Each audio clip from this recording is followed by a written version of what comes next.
प्रयागराज की उस जून की शुरुआत वाली शाम हवा में शहनाई की गूंज और गुलाब की महक घुली हुई थी। कप्तान के घर पर उत्सव का माहौल था। हर चेहरा मुस्कुराहट से खिला हुआ था और हर दिल में उम्मीदें थीं। यह एक अरेंज मैरिज थी, दो परिवारों और पूरे समाज की रजामंदी से जुड़ा एक पवित्र बंधन। कप्तान के लिए यह जिंदगी के एक नए और खूबसूरत अध्याय की शुरुआत थी। उसने अपनी दुल्हन सितारा के बारे में अनगिनत सपने बुने थे, एक ऐसी साथी जिसके साथ वह अपनी पूरी जिंदगी की खुशियां और गम बांट सके। शादी तो दिलों का मिलन होती है, उसने हमेशा यही सुना और माना था। जब सितारा दुल्हन के जोड़े में घर आई तो उसकी सुंदरता ने सबको मंत्रमुग्ध कर दिया, लेकिन उसकी आंखों में एक अजीब सी खामोशी थी जिसे शादी की थकान और घबराहट समझकर सबने नजरअंदाज कर दिया। रस्में पूरी हुईं, मेहमान विदा हुए और रात ने अपनी चादर फैला दी।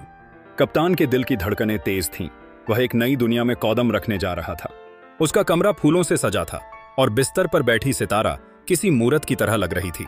लेकिन जैसे ही कप्तान ने प्यार से उसकी ओर कदम बढ़ाए, हवा में घुली रोमांस की महक अचानक खौफ में बदल गई। सितारा ने अपने घूंघट के नीचे से जो चीज निकाली वह कोई तोहफा नहीं बल्कि एक तेज धार वाला चाकू था। उसकी चमक ने कप्तान की आंखों को चौंधिया दिया और उसके शब्द किसी जहर बुझे तीर की तरह उसके दिल में उतर गए। मेरे पास आने की हिम्मत मत करना। सितार की आवाज कांप रही थी, लेकिन उसमें एक ठंडी और दृढ़ धमकी थी। अगर तुमने मुझे छुआ तो या तो मैं तुम्हें मार दूंगी या खुद अपनी जान ले लूंगी। कप्तान जहां था वहीं पत्थर का हो गया। यह क्या हो रहा था? यह उसकी सुहागरात थी या कोई भयानक सपना? उसने हकलाते हुए पूछने की कोशिश की, लेकिन क्यों? हमारी शादी हुई है। सितारा की आंखों से आंसू बह निकले, लेकिन उनमें बेबसी नहीं, गुस्सा था। क्योंकि मेरा दिल किसी और का है। मैं अमन से प्यार करती हूं, उसने सिसकियों के बीच कहा। यह शादी मेरे लिए एक धोखा है, एक कैद है। उस एक पल में कप्तान के सारे सपने कांच की तरह टूटकर बिखर गए। वह रात किसी मिलन की रात नहीं बल्कि एक अंतहीन दहशत की रात बन गई। सितारा ने उससे उसका फोन मांगा और उसी के सामने अपने प्रेमी अमन को फोन लगा दिया, जो रिश्ते में उसका भतीजा लगता था। कप्तान बेबसी से उन दोनों की चोरी छुपे चल रही प्यार की बातें सुनता रहा। हर एक शब्द उसे अंदर तक घायल कर रहा था। अगले कुछ दिन कप्तान के लिए नर्क से कम नहीं थे। वह एक ही कमरे में, एक ही छत के नीचे एक ऐसी औरत के साथ रह रहा था जो उससे नफरत करती थी और जिसके सिरहाने हमेशा एक चाकू रखा होता था। उसे नींद नहीं आती थी। हर आहट पर उसका दिल दहल जाता। उसे डर था कि कहीं सोते हुए सितारा उस पर हमला न कर दे। सितारा का व्यवहार अजीब था।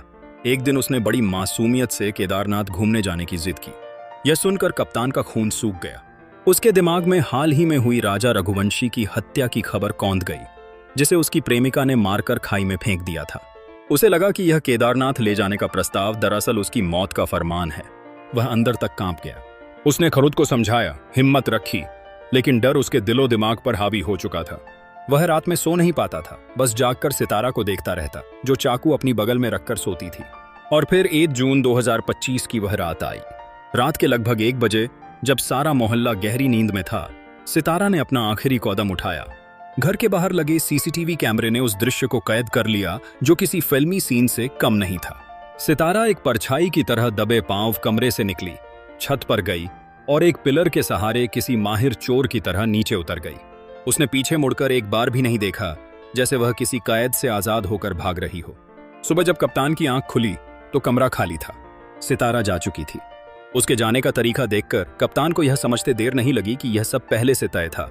यह सिर्फ एक शादी से भागना नहीं था, यह एक सोची समझी साजिश थी। आज कप्तान उस रात को याद करके कांप जाता है। शादी, जो भरोसे और सपनों की नींव पर टिकी होती है, उसके लिए अब छल, डर और साजिश का दूसरा नाम बन गई है। वह शादी के नाम से भी डरता है।